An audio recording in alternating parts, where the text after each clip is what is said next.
चैतन्य मनोभीष्टं स्थापितं येन भूतले स्वयं रूप कदा मह्यं ददाति स्वपदान्तिकम्।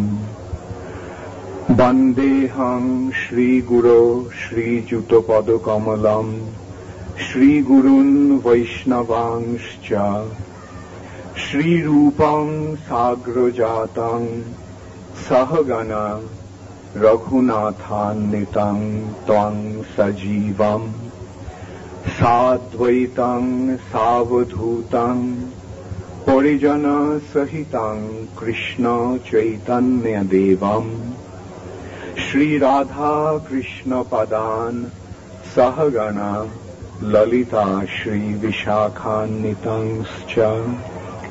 हे कृष्ण करुणा सिन्धो दीनबन्धो जगत्पते गोपेश गोपिका कान्त राधा कान्त नमस्तुते। तप्त काञ्चन गौरांगी राधे वृन्दावनेश्वरी वृषभानुसुते देवी प्रणमामि हरिप्रिये।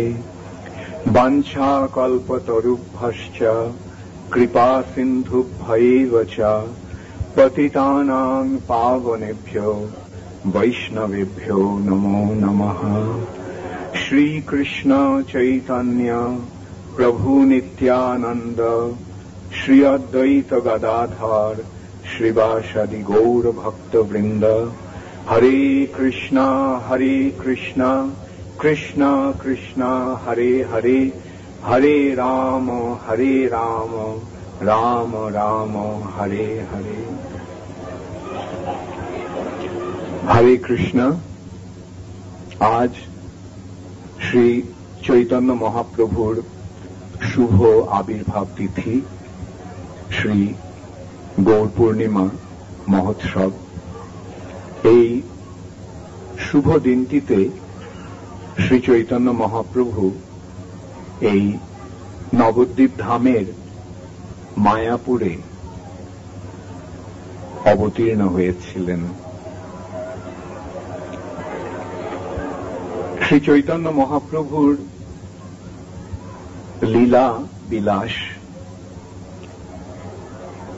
শ্রীল বৃন্দাবন দাস ঠাকুর বিস্তারিতভাবে শ্রী চৈতন্য ভাগবতে বর্ণনা করেছেন। শ্রী চৈতন্য মহাপ্রভু স্বয়ং ভগবান শ্রীকৃষ্ণ। শ্রীকৃষ্ণই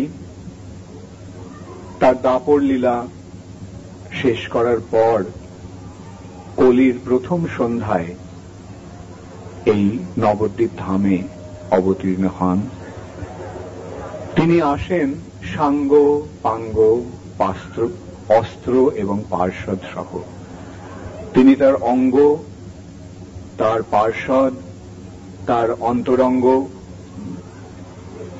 পার্ষদদের নিয়ে তিনি আসেন। চিৎজগতে শ্রীকৃষ্ণের যারা পার্ষদ কৃষ্ণলীলায় তারা সকলে এসেছিলেন,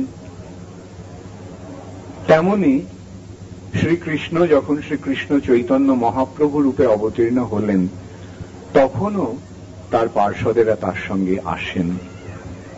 তার সেই সমস্ত পার্ষদদের মধ্যে একজন হচ্ছেন শ্রীল ব্যাসদেব, যিনি তারই শক্তাবেশ অবতার এবং তিনি সমস্ত তত্ত্বজ্ঞান সমন্বিত বেদ বিভাগ করে বেদের পূর্ণ তত্ত্ব প্রদান করেছিলেন এবং চরমে শ্রীমদ্ ভাগবতের মাধ্যমে শ্রীকৃষ্ণের তত্ত্ব এবং শ্রীকৃষ্ণের লীলা বর্ণনা করেছিলেন। সেই ব্যাসদেবী শ্রী চৈতন্য মহাপ্রভুর লীলায় শ্রীল বৃন্দাবন দাস ঠাকুর রূপে অবতীর্ণ হয়েছেন। শ্রীল ব্যাসদেব শ্রীমদ্ ভাগবত রচনা করেছিলেন শ্রীকৃষ্ণের লীলা বর্ণনা করার উদ্দেশ্যে, এবং সেই ব্যাসদেবী শ্রীল বৃন্দাবন দাস ঠাকুর রূপে অবতীর্ণ হয়ে শ্রী চৈতন্য মহাপ্রভুর লীলা বিলাস বিস্তারিতভাবে বর্ণনা করলেন শ্রী চৈতন্য ভাগবতের মাধ্যমে। কৃষ্ণলীলায় যে ভাগবত, শ্রী চৈতন্য লীলায় চৈতন্য ভাগবত, ভগবানের লীলাবিলাসের বর্ণনা। এই চৈতন্য ভাগবতের শুরুতে মঙ্গলাচরণে শ্রীল বৃন্দাবন দাস ঠাকুর এই শ্লোকটি রচনা করেছেন, যেটি আমরা শুরুতে বলেছিলাম, প্রার্থনা করেছিলাম। আজানুলম্বিত ভুজৌ কনকাবদাত সংকীর্তনৈক পিতরৌ কমলায়তাক্ষৌ বিশ্বম্ভরৌ দ্বিজবরৌ যুগধর্ম পালৌ বন্দে জগৎ প্রিয়করৌ করুণাবতারৌ। এই শ্লোকটিরই বাংলা অনুবাদ বা ভাবার্থ তিনি নিজেই রচনা করেছেন, যেটি বাংলায় তিনি বলছেন জানুলম্বিত বাহু যুগল, আজানুলম্বিত ভুজৌ। জানু মানে পায়ের হাঁটু, সেই জানুলম্বিত, জানু পর্যন্ত দীর্ঘ, আজানুলম্বিত ভুজৌ তার বাহু যুগল, তাদের বাহু যুগল। তারা কে কে? কেবল তিনি চৈতন্য মহাপ্রভুকে ইঙ্গিত করছেন না, তিনি শ্রী চৈতন্য মহাপ্রভু এবং সেই সঙ্গে নিত্যানন্দ প্রভুকেও সম্বোধন করছেন। তা দুজনকেই ইঙ্গিত করছেন। কেন? কেন চৈতন্য মহাপ্রভু এবং নিত্যানন্দ প্রভু একই তত্ত্ব, তারা উভয়ই ভগবত তত্ত্ব।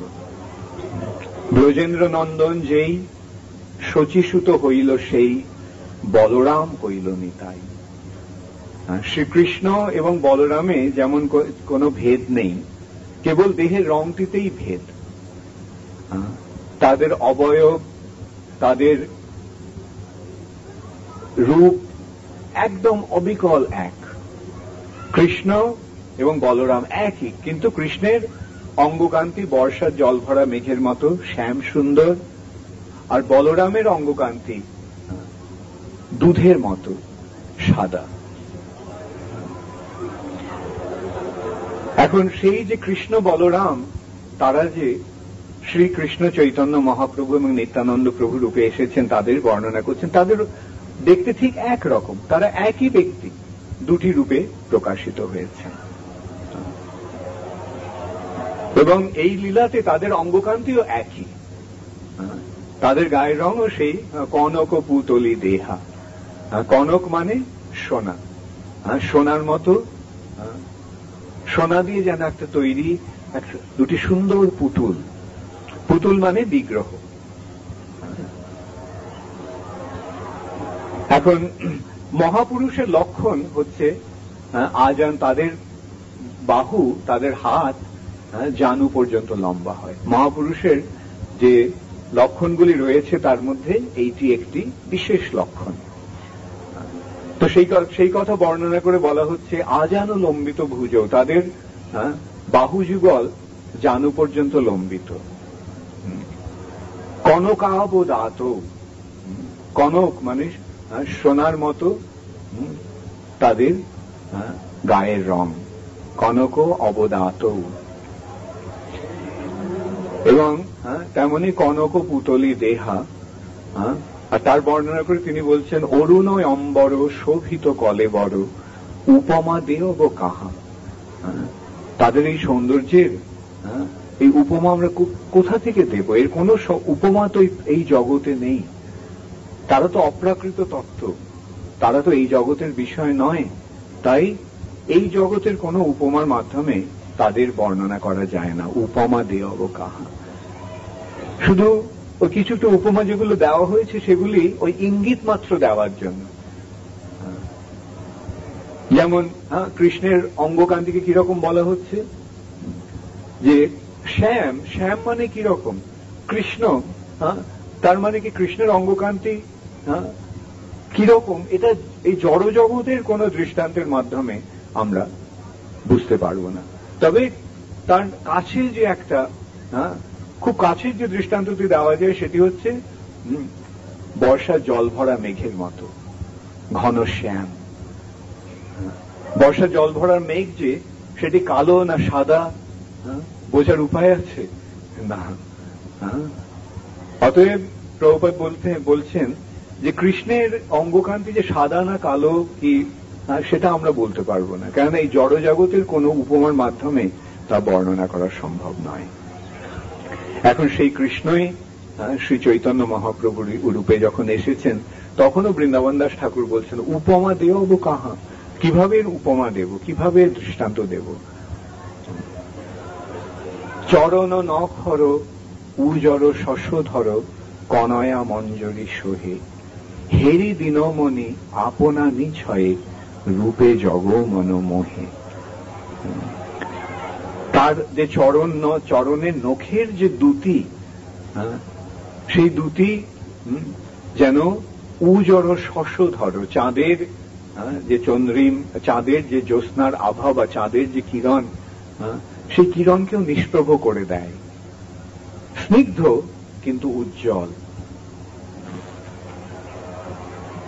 আর তা দেখে হেরি দিনমণি আপনা নিজ হয়, তা দেখে দিনমণি অর্থাৎ সূর্য যেন নিজেকে লুকিয়ে ফেলছেন। তার রূপে জগমন মোহে, তার রূপের দ্বারা তিনি সমস্ত জগৎকে মোহিত করছেন।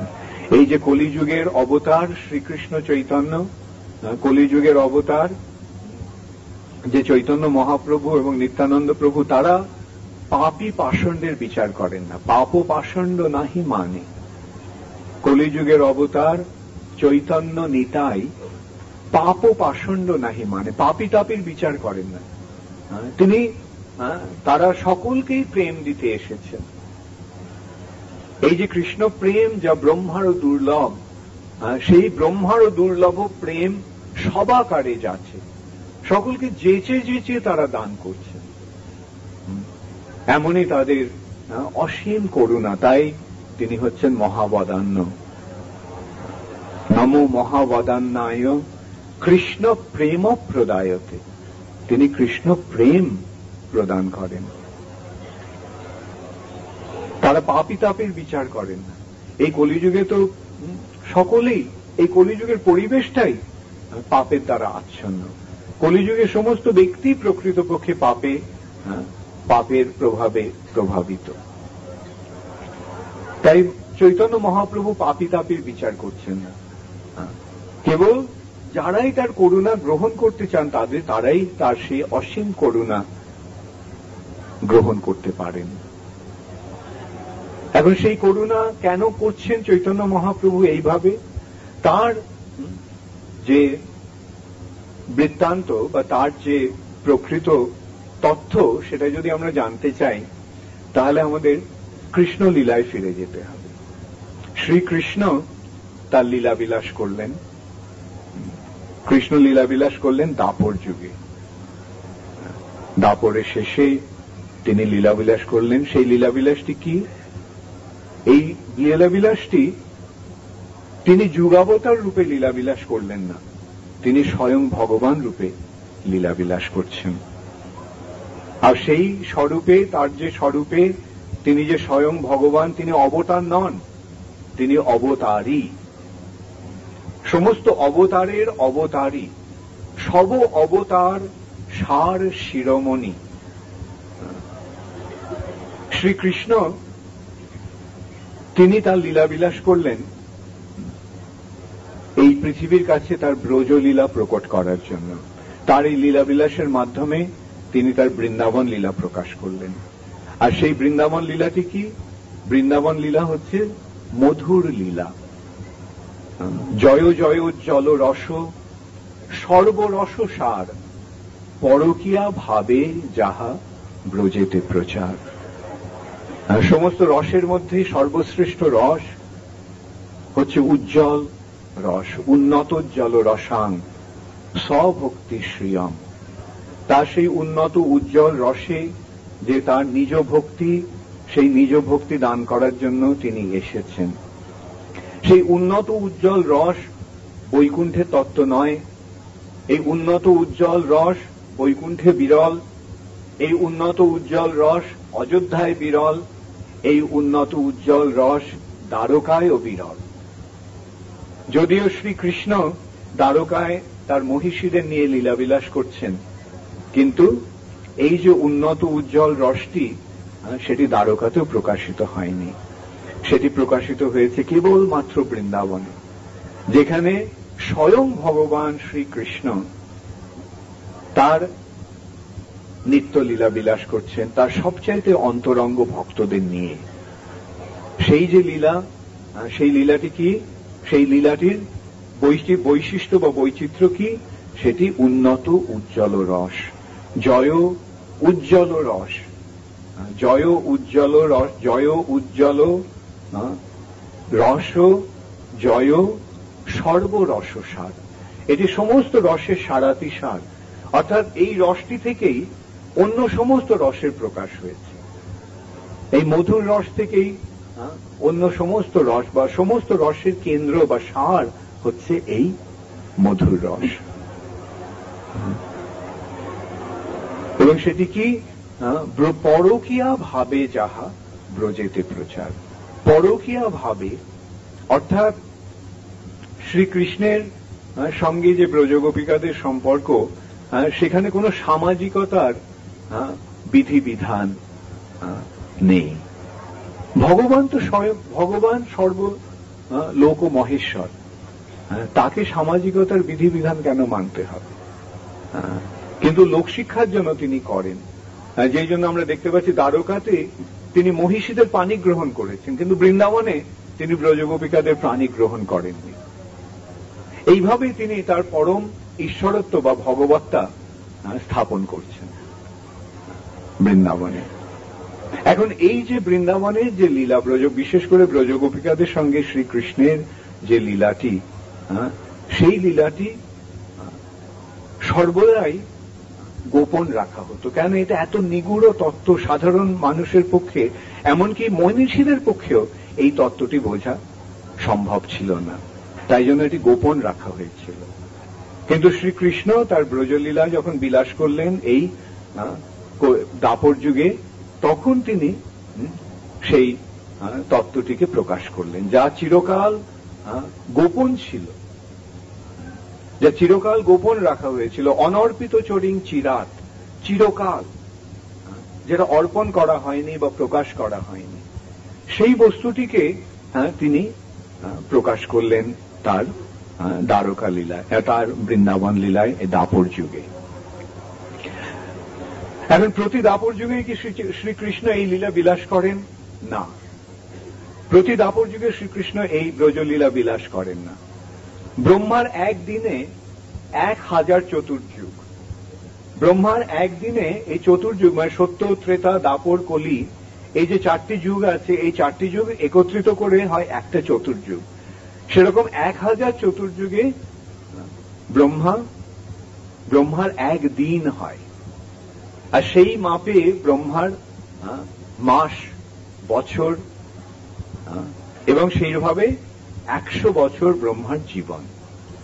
এখন ব্রহ্মার প্রতিদিনে যে 1000 বছর, 1000 চতুর্যুগ আছে, সেই 1000 চতুর্যুগের মধ্যে প্রথম অষ্টবিংশতি চতুর্যুগটিতে, মানে প্রথম থেকে 1, 2, 3, 4 করে গুনতে গুনতে 28 যখন আসছি, সেই যে চতুর্যুগ, অষ্টবিংশতি চতুর্যুগে ব্রহ্মার অষ্টবিংশতি চতুর্যুগে শ্রীকৃষ্ণ দাপরে তিনি তার স্বয়ং রূপ নিয়ে আসেন।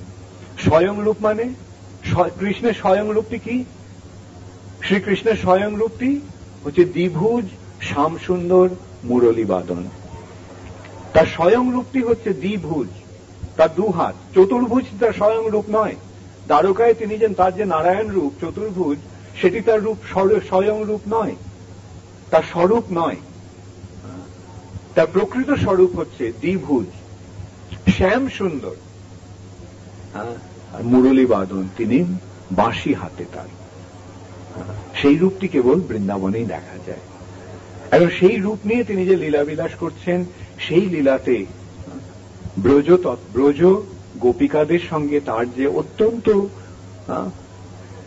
অন্তরঙ্গ মধুর লীলা, সেটি তিনি ব্যক্ত করেছিলেন, প্রকাশ করেছিলেন।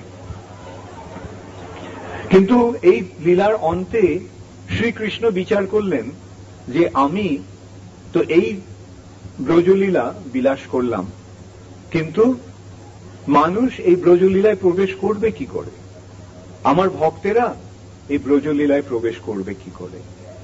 কেননা ভক্তরা স্বভাবতই ভগবানকে বৈধি ভক্তিতে ভক্তি করেন, ভজনা করেন।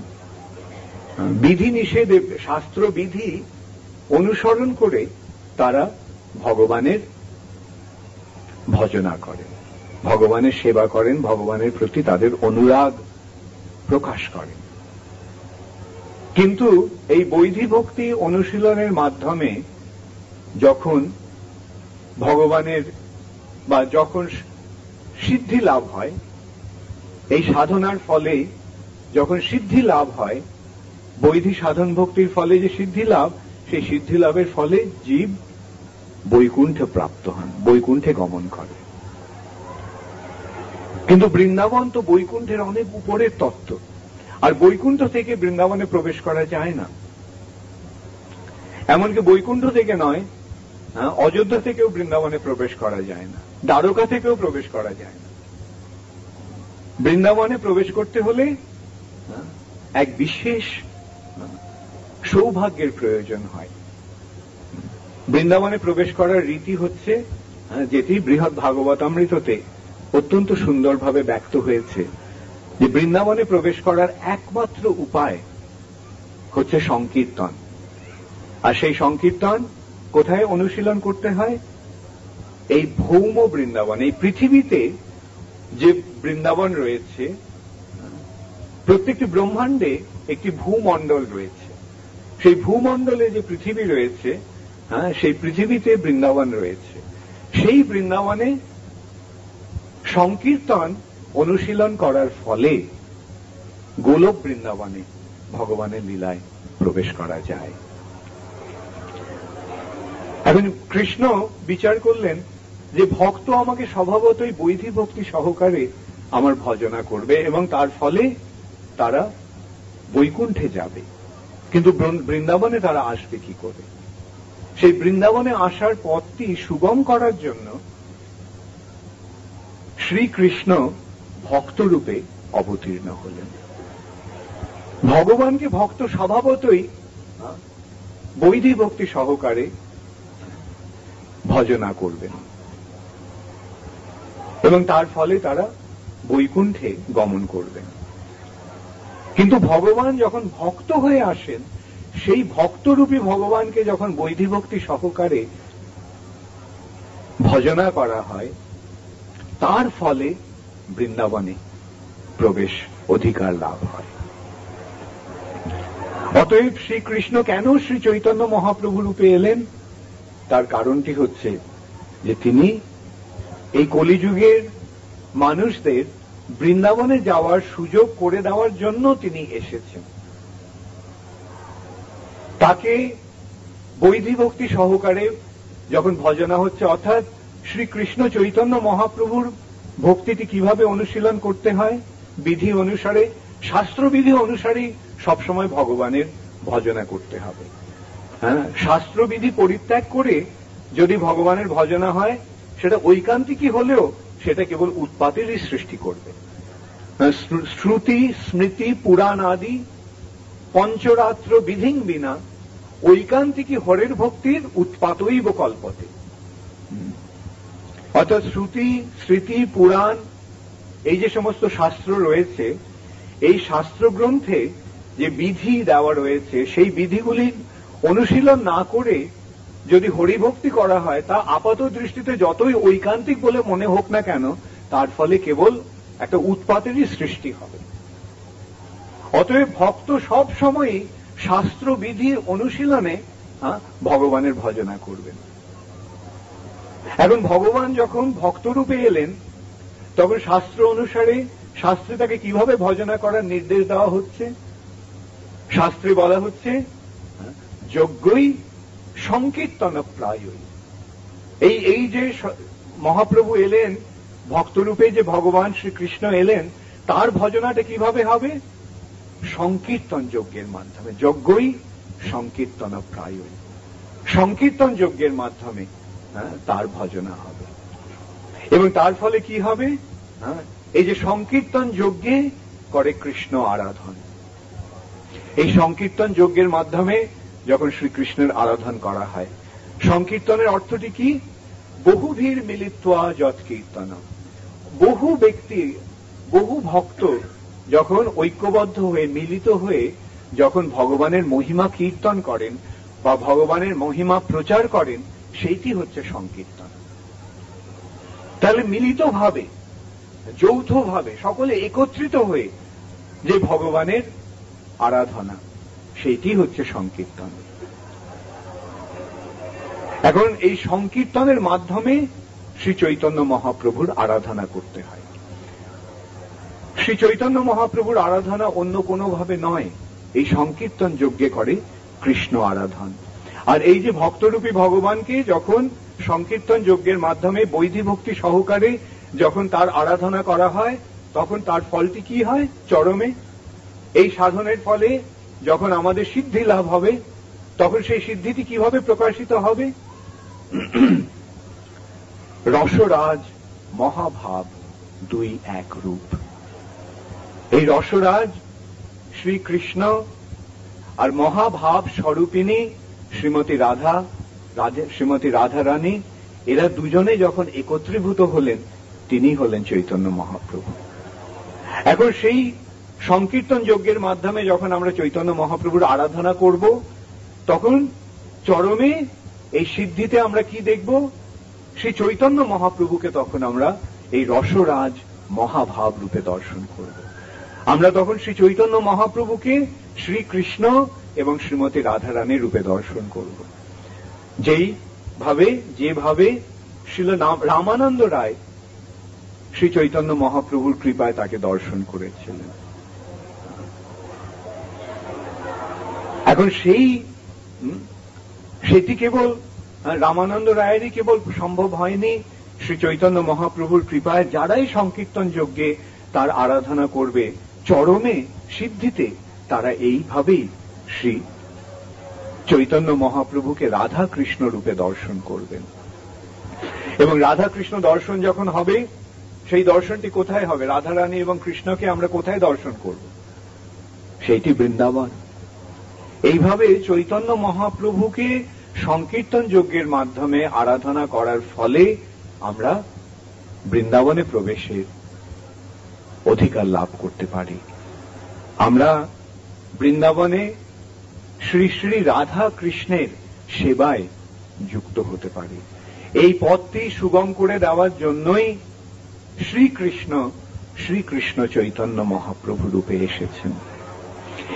এই ভাবটি বা এই তত্ত্বটি ব্যক্ত করে শ্রীল প্রবোধানন্দ সরস্বতী ঠাকুর, যিনি ছিলেন শ্রী চৈতন্য মহাপ্রভুর এক অতি অন্তরঙ্গ পার্ষদ, তিনি গোপাল ভট্ট গোস্বামীর খুল্লতাত, তিনি এক মহাপণ্ডিত ছিলেন এবং তিনি ছিলেন এক মহান শ্রী বৈষ্ণব আচার্য।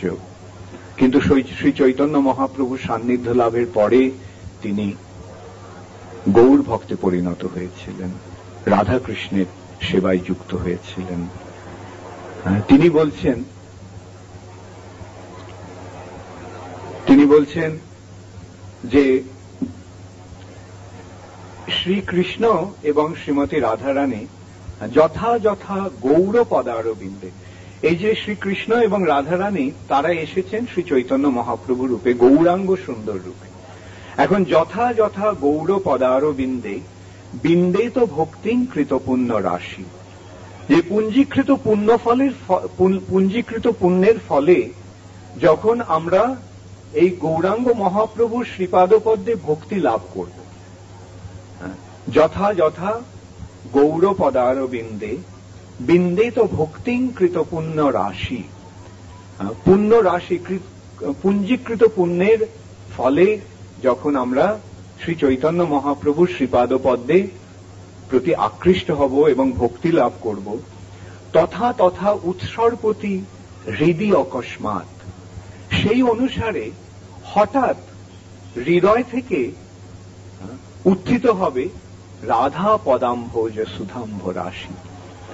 শ্রীমতী রাধারানীর পদনিঃসৃত যে সুধার রাশি, সেই রাশি হঠাৎ আমাদের হৃদয়কে প্লাবিত করবে। অর্থাৎ তিনি বলছেন যে চৈতন্য মহাপ্রভুকে সেবা করো, শ্রী চৈতন্য মহাপ্রভুর সংকীর্তনের মাধ্যমে শ্রী চৈতন্য মহাপ্রভুর আরাধনা করো। তার ফলে হঠাৎ তোমরা উপলব্ধি করবে যে শ্রীমতী রাধারানীর পদনিঃসৃত যে সুধা রাশি, অমৃত রাশি, যেটি হচ্ছে ব্রজ প্রেম, সেই ব্রজ প্রেম তোমার হৃদয়কে প্লাবিত করছে। এছাড়া অন্য কোনো উপায় নেই বৃন্দাবনে প্রবেশ করার। জোর করে রাধা কৃষ্ণের লীলায় প্রবেশ করতে গেলে অনেক মুশকিল হয়ে যাবে, ক্ষতি সাধন হবে। জোর করে রাধা কৃষ্ণের লীলায় প্রবেশ করার কোনো প্রয়োজন নেই, বা জোর করে রাধা কৃষ্ণের লীলায় প্রবেশ করার চেষ্টা করার কোনো প্রয়োজন নেই। যেটা যারা করে তারা মহাপ্রভুর অনুগামী নন, তারা মহাপ্রভুকে ডিঙিয়ে গিয়ে তারা রাধা কৃষ্ণের লীলায় প্রবেশ করার চেষ্টা করে। তাদের সরল কথায় কি বলা হয়? সরল বাংলায় তাদের বলা হয় সহজিয়া। সহজিয়া। কিন্তু যারা প্রকৃত ভক্ত তারা কি করবেন? তারা এই সংকীর্তন যজ্ঞে করে কৃষ্ণ আরাধনা, এবং এই সংকীর্তন যজ্ঞে কৃষ্ণের আরাধনার ফলে কি হবে? তথা তথা উৎসর্পতি হৃদি অকস্মাৎ রাধা পদাম্ভোজ সুধাম্ভ রাশি। শ্রীমতী রাধারানীর পদনিঃসৃত যে সুধামৃত, সেই সুধা রাশি আমাদের হৃদয়কে প্লাবিত করবে। এই অতি সরল পথটি মহাপ্রভু দিয়ে গেছেন, তার থেকে সরল পথ আর কি হতে পারে? কিন্তু অনেকে আছে যারা বলে যে হ্যাঁ, রাধা কৃষ্ণের লীলা স্মরণ করতে হবে, রাধা কৃষ্ণের লীলায় নিজেকে অমুক সখী বা মঞ্জরী রূপে কল্পনা করতে হবে। কৃষ্ণ ভক্তি কল্পনার বিষয় নয়, কৃষ্ণ ভক্তি একটি বিজ্ঞান, এবং এই বিজ্ঞান বৈজ্ঞানিক পন্থায় আমাদের যদি অগ্রসর হতে হয় তাহলে আমাদের কি করতে হবে? ওই সংকীর্তন যজ্ঞে কৃষ্ণের আরাধনা করতে হবে। আর সংকীর্তন যজ্ঞটি কিরকম? সংকীর্তনের আবার দুটি সংজ্ঞা রয়েছে। এই যে সম্যক কীর্তন, তার দুটি সংজ্ঞা রয়েছে। সম্যক মানে পূর্ণ, সম্পূর্ণ। এই সম্পূর্ণ কীর্তনের একটা সংজ্ঞা হচ্ছে যে অনেকে মিলিত হয়ে যখন কীর্তন করে সেটি হচ্ছে সংকীর্তন। আর আরেকটি সংজ্ঞা কি হচ্ছে? যে সব কিছু দিয়ে যখন কৃষ্ণের সেবা হয়, কৃষ্ণের মহিমা প্রচার হয়, কৃষ্ণের বাণী প্রচার হয়, সেইটি সংকীর্তন। শ্রীল প্রভুপাদ এই যে বিস্তৃত যে সংকীর্তনের যে সংজ্ঞা, সেইটিকে তিনি ব্যবহার করেছেন। সবকিছু দিয়ে কৃষ্ণের মহিমা কীর্তন করতে হবে, প্রচার করতে হবে, সারা পৃথিবী জুড়ে কৃষ্ণের বাণী প্রচার করতে হবে। এই ঘরের কোণে বসে কীর্তন করলে এটা হবে না। তিনি নিজে দেখালেন কিভাবে এই সারা পৃথিবী জুড়ে মহাপ্রভুর বাণী প্রচার করতে হবে। মহাপ্রভুর নিজেরই ভবিষ্যৎবাণী, পৃথিবীতে আছে যত নগরাদি গ্রাম, সর্বত্র প্রচার হইবে মোর নাম। 500 বছর আগে তিনি যে ভবিষ্যৎবাণী করে গেছেন, শিল প্রভুপাদ সেই ভবিষ্যৎবাণীকে আজ সার্থক করেছেন। আমরা চোখের সামনে দেখতে পাচ্ছি যে সারা পৃথিবী জুড়ে মহাপ্রভুর বাণী প্রচারিত হয়েছে। তার দৃষ্টান্ত আমরা নিজেরা না যেতে পারলেও বিদেশে আমরা এখানে দেখতে পাচ্ছি যে সমস্ত বিদেশি ভক্তরা এখানে এসে সমবেত হয়েছেন। বিদেশি ভক্তদের প্রভুপাদ আচার্যের পদে প্রতিষ্ঠিত করে গেছেন। বিদেশি ভক্তদের তিনি গুরু হবার গুরু দায়িত্ব প্রদান করে গেছেন, যেটা কল্পনাতীত। কেবল প্রভুপাদেরই কৃপার প্রভাবে এটি আজ সম্ভব হয়েছে। এর আগে আমাদের এই কোন দৃষ্টান্ত আমরা পেয়েছি যে আমেরিকান গুরু পেয়েছি আমরা? ইউরোপিয়ান গুরু, ইংরেজ গুরু, রাশিয়ান গুরু, আফ্রিকান গুরু? না। কিন্তু গুরুর যোগ্যতাটি কি? যেই কৃষ্ণ তত্ত্ববেত্তা সেই গুরু হয়। তাহলে পৃথিবীর যে কোনো স্থানের ব্যক্তি যদি কৃষ্ণ তত্ত্ববেত্তা হন তাহলে তিনি গুরু ভূমিকা অবলম্বন করতে পারেন, তিনি সারা জগৎকে শিষ্য বরণ করতে পারেন, নিশ্চয়ই পারেন।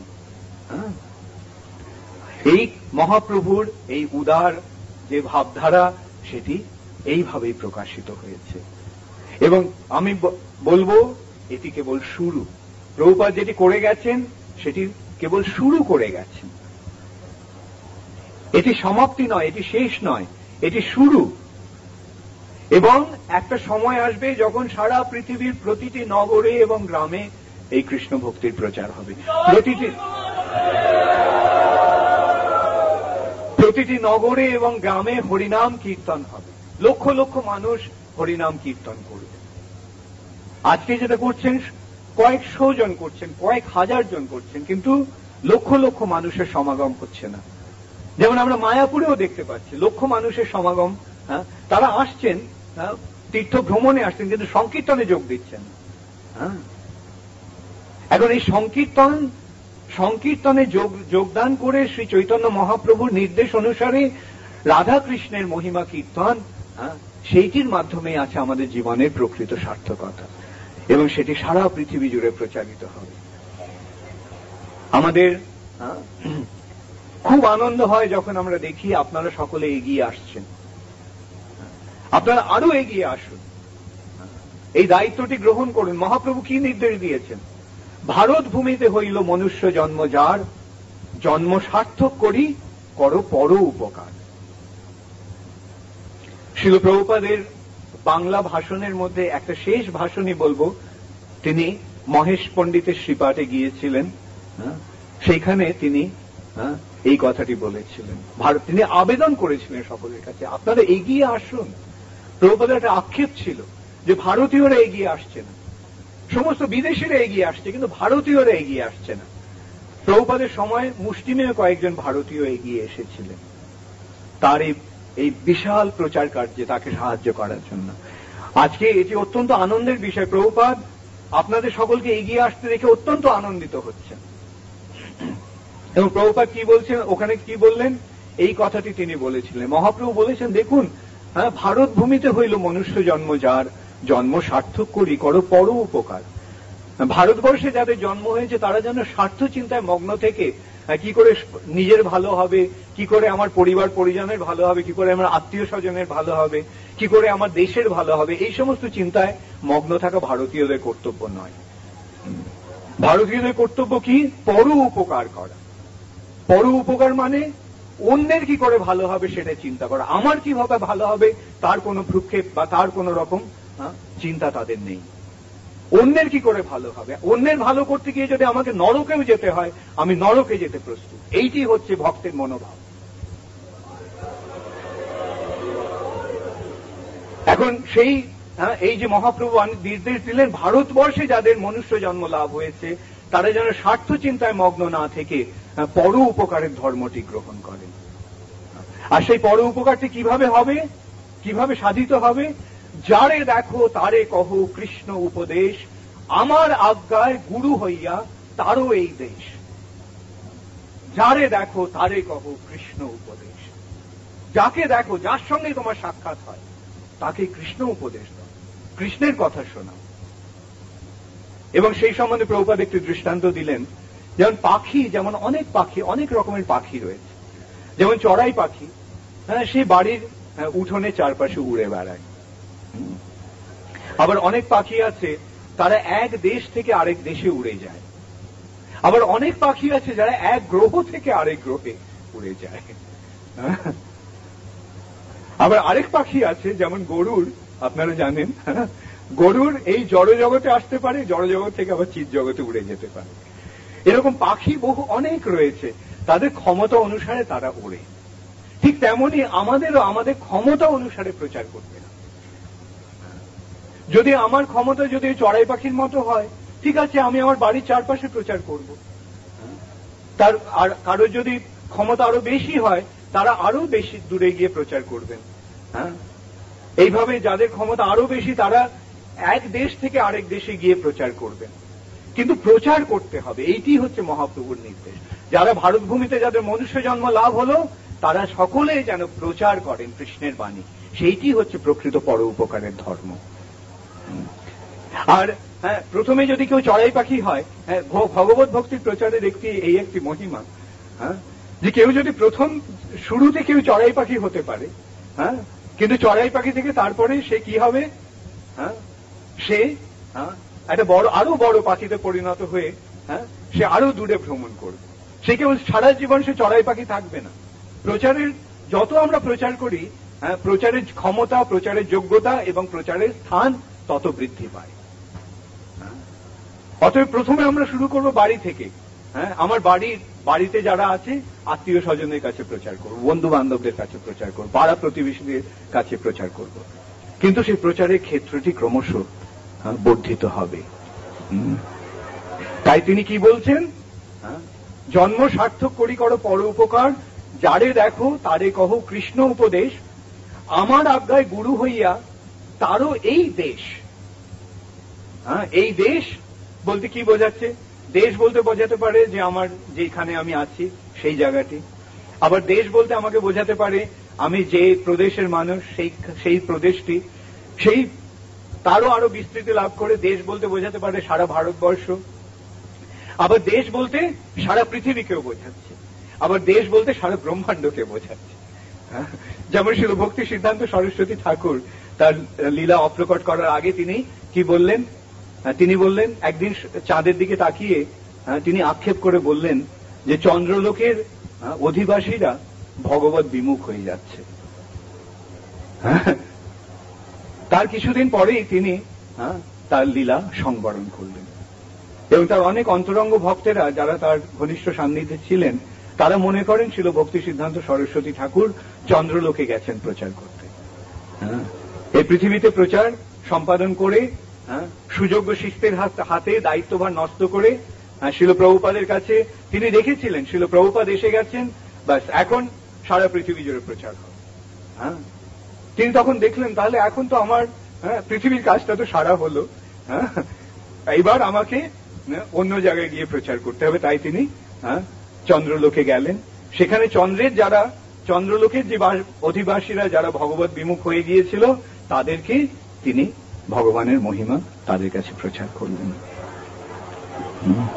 তো এইভাবে আমরা দেখতে পাচ্ছি যে আমরা কেবল একটা গ্রহের কৃষ্ণ ভক্তি প্রচার করেই সন্তুষ্ট থাকতে পারবো না, আমাদের গ্রহ থেকে গ্রহান্তরে যেতে হবে কৃষ্ণ ভক্তি প্রচারের জন্য। সেই জন্য মহাপ্রভু কি বলছেন? না ধনম না জনম না সুন্দরী কবিতাং বা জগদীশ কাময়ে মম জন্মনি ঈশ্বরে ভবতাদ ভক্তির হয়তো কীর্তন। আমি জন্মান্তরে কেবল তোমার ভক্তি চাই, আমি মুক্তি চাই না, আমি কিচ্ছু চাই না, আমি সিদ্ধি চাই না, আমি কিচ্ছু চাই না, মুক্তি পর্যন্ত চাই না। আমার কাম্য কি? আমি কি চাই? যেন জন্মান্তরে আমি তোমার সেবা করে যেতে পারি। অতএব ভক্তের মনোভাব এটি।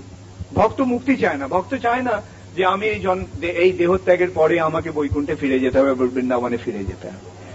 পক্ষান্তরে ভক্তের মনোভাব যেখানে মহাপ্রভুর বাণীর প্রচারের প্রয়োজন আছে আমি সেখানে যেতে প্রস্তুত, এবং সেই জন্য ভক্ত কোনো জায়গায় যেতে কুণ্ঠিত হন না। তিনি স্বর্গেই থাকুন বা নিরয়ে থাকুন তাতে তার কিছু যায় আসে না। যেখানে কৃষ্ণ ভক্তির প্রচারের সুযোগ রয়েছে সেইটি তার কাছে বৃন্দাবন। কারণ যেখানে ভগবানের বাণী কীর্তিত হচ্ছে সেইটি হচ্ছে বৃন্দাবন। কেননা যেখানে ভগবানের বাণী কীর্তিত হচ্ছে সেই স্থানে ভগবান স্বয়ং বিরাজমান, আর যেখানে ভগবান স্বয়ং বিরাজ করেন সেই স্থানটি গোলক বৃন্দাবন থেকে অভিন্ন। হরে কৃষ্ণ কৃষ্ণ কৃষ্ণ কৃষ্ণ হরে হরে, হরে রাম রাম রাম হরে হরে। সকলে জোরে কৃষ্ণ কৃষ্ণ হরে হরে, হরে রাম রাম রাম হরে হরে, হরে কৃষ্ণ কৃষ্ণ কৃষ্ণ হরে হরে, হরে Ram Ram Ram Hare Hare.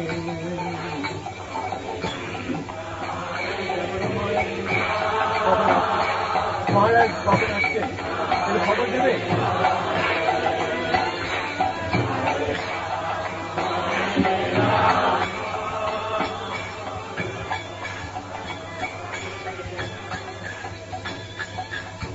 Hare Krishna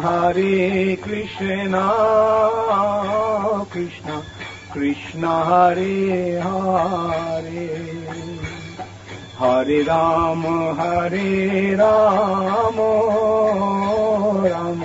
Rama Hare Hare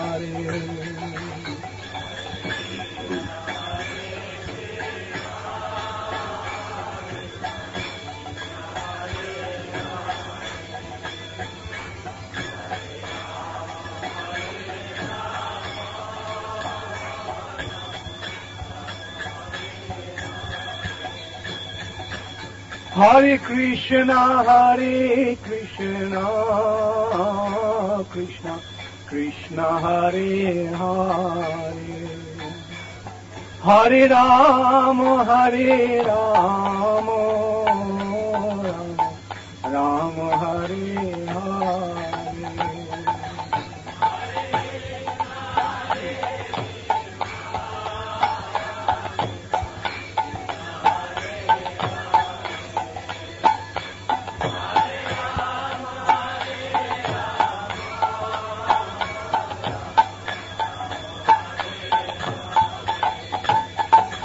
Hare Krishna Krishna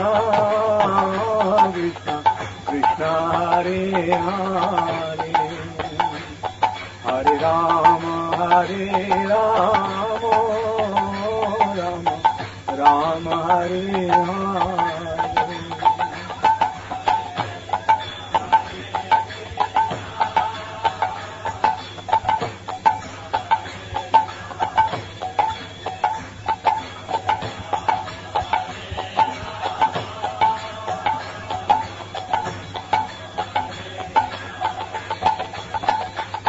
Hare Krishna Krishna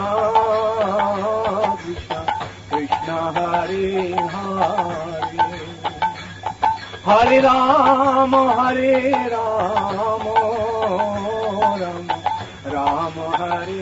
Hare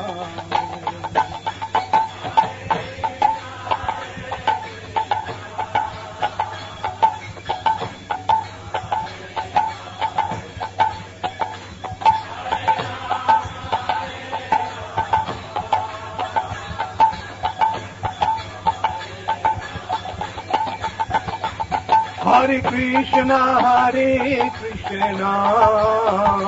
Krishna Krishna Hare Hare Hare Rama Rama Hare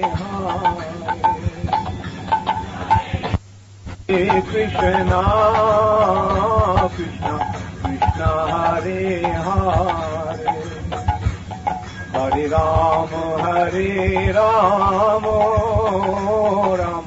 Rama Hare Hare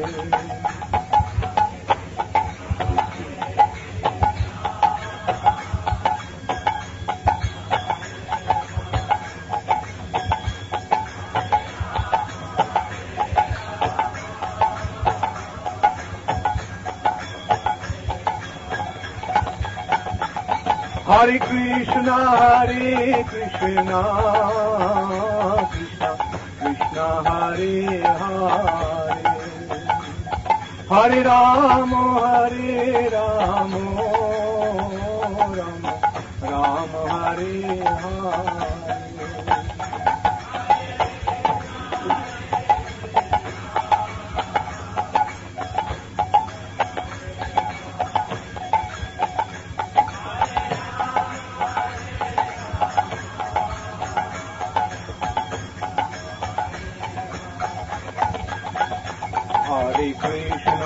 Hare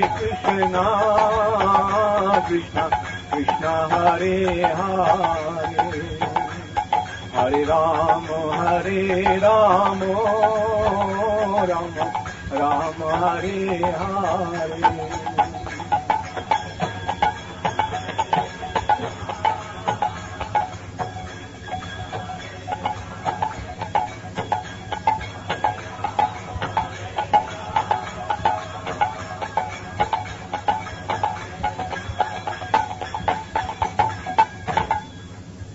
হরে কৃষ্ণ। তাহলে এটি হচ্ছে সংকীর্তন। হ্যাঁ, হরিনাম কীর্তন, ভগবানের নাম কীর্তন। আর কিভাবে হচ্ছে? এটি সকলে মিলিতভাবে হচ্ছে। হ্যাঁ, এখন এই সংকীর্তনের ফলটি কি হবে?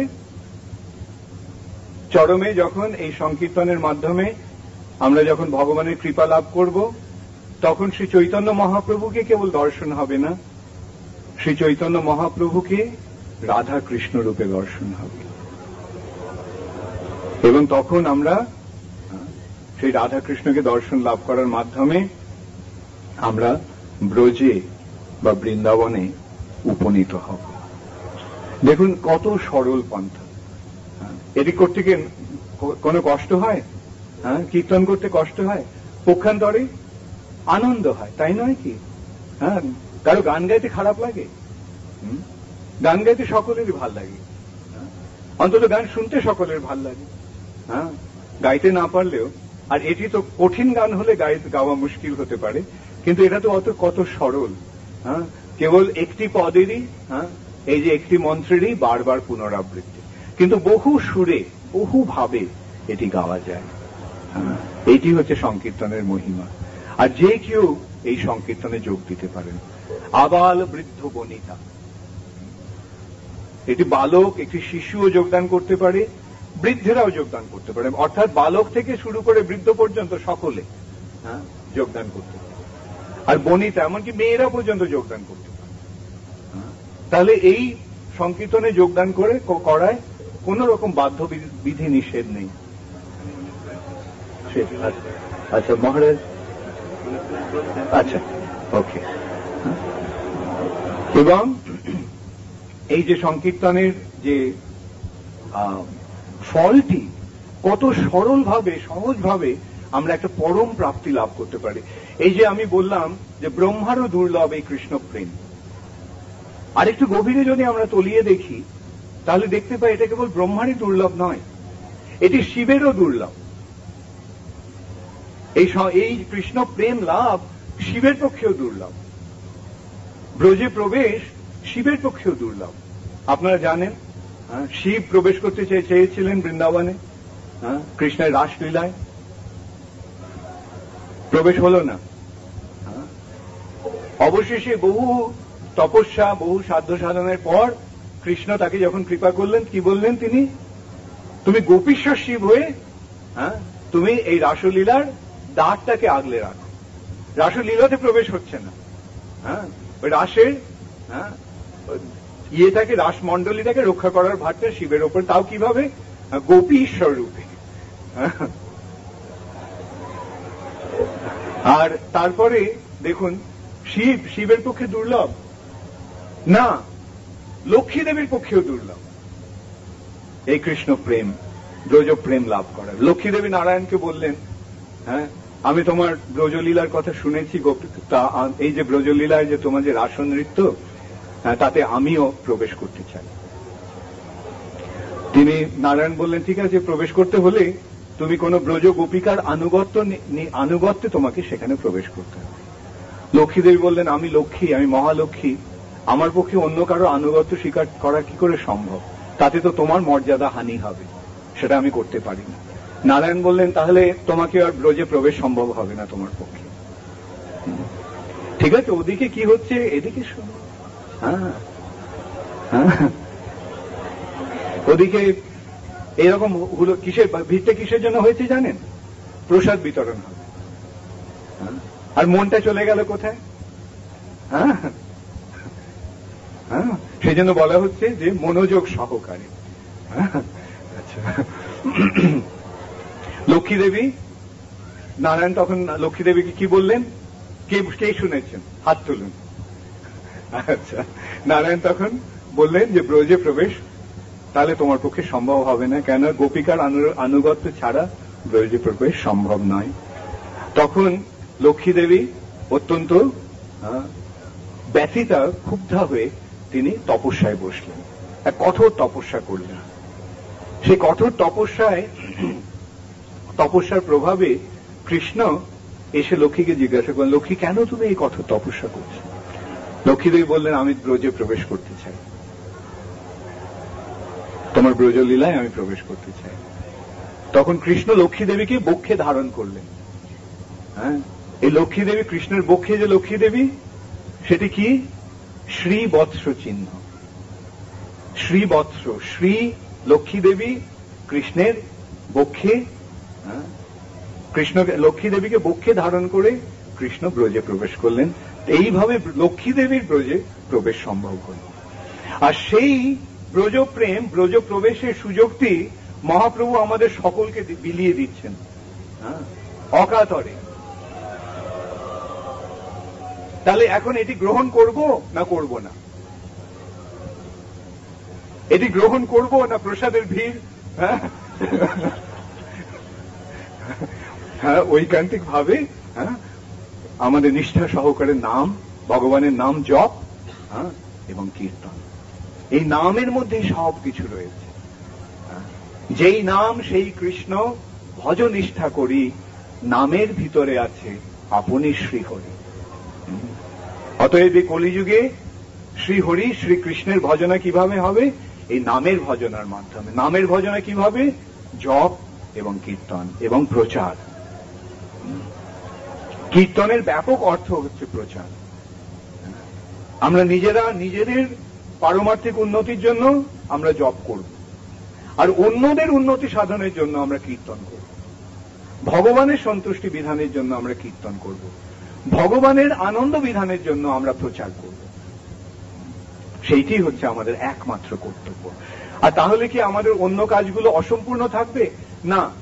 শ্রীবাস ঠাকুরকে চৈতন্য মহাপ্রভু বললেন যে, শ্রীবাস, লক্ষ্মী দেবীকে ভিক্ষাপাত্র নিয়ে দাঁড়ে দাঁড়ে যেতে হতে পারে, কিন্তু তোমার ঘরে কোনো অভাব হবে না। এইভাবে ভক্তের যে ভার তিনি যে স্বয়ং বহন করবেন, সেটি তিনি নিজে এইভাবে ঘোষণা করে গেলেন শ্রীবাস ঠাকুরের মাধ্যমে, যে ভক্তের কখনো কোনো অভাব হবে না। ভক্তের যা কিছু প্রয়োজন, সেই যোগক্ষেম ভগবান নিজে বহন করেন। তাহলে আজকে আমি এখানেই শেষ করছি। হরে কৃষ্ণ, জয় শিল প্রভুপাদ। এখন শিল জয় পতাকা মহারাজ আসবেন, উনি ইংরেজি ক্লাস দিচ্ছেন, আমাকে যেতে হবে ইংরেজি ক্লাস দিতে এখন, তাই ওনাকে না ছাড়লে ওখান থেকে উনি এখানে আসতে পারছেন না, তাই আমাকে ওখানে চলে যেতে হচ্ছে। হরে কৃষ্ণ, জয় শিল প্রভুপাদ। এবং আমাদের অসংখ্য ধন্যবাদ, আপনারা এই মায়াপুরে এই শুভ দিনটিতে এসেছেন, আপনারা ভক্তির পথ অবলম্বন করেছেন।